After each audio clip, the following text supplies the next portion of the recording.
drawing a crowd here. I see that. Yeah. How y'all doing? See a street performer. Good. Can I buy a t-shirt after? Maybe. All right, can y'all hear? All right.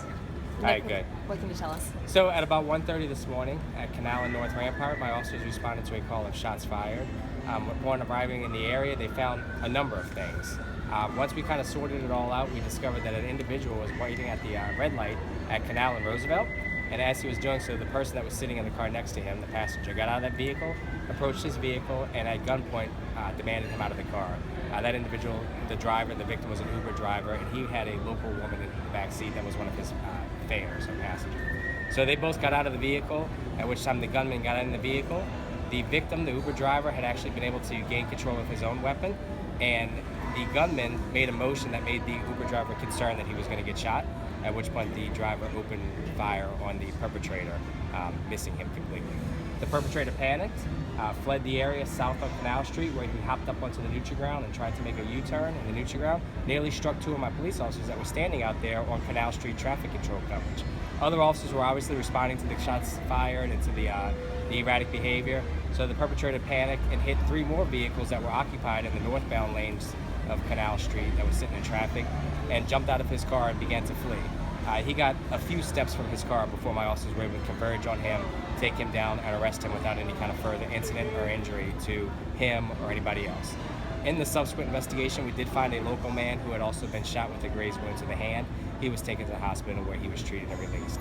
The suspect was booked with carjacking, felon with a firearm because he has a previous felony conviction, and negligent injury. He also has a previous history of burglary, and he's been arrested for murder and aggravated kidnapping as well.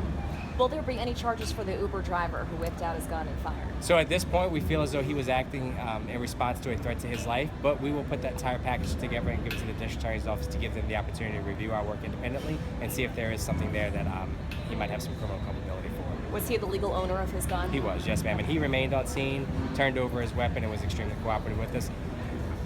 At this point, he is the victim of a carjacking. How many shots did he fire off?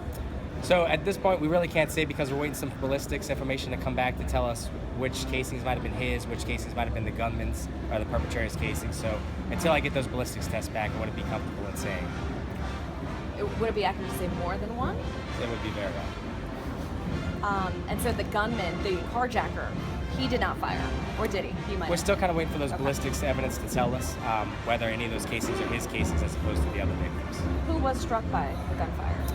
A local man that was on the corner. He was struck in the hand. He wasn't a bellhop, or? I don't know if his employment has any bearing on the fact that he was a victim that was innocently struck by a bullet.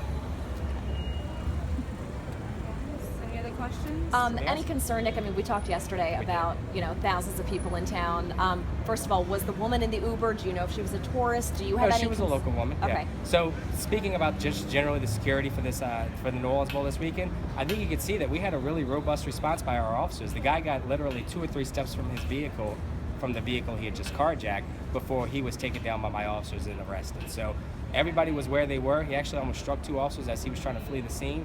We have a number of officers down there. They saw it. They responded. They grabbed him before he had a chance to get more than a couple steps from the car he had just carjacked. So I think that demonstrates that the security plan in place is working, right? So I couldn't have necessarily...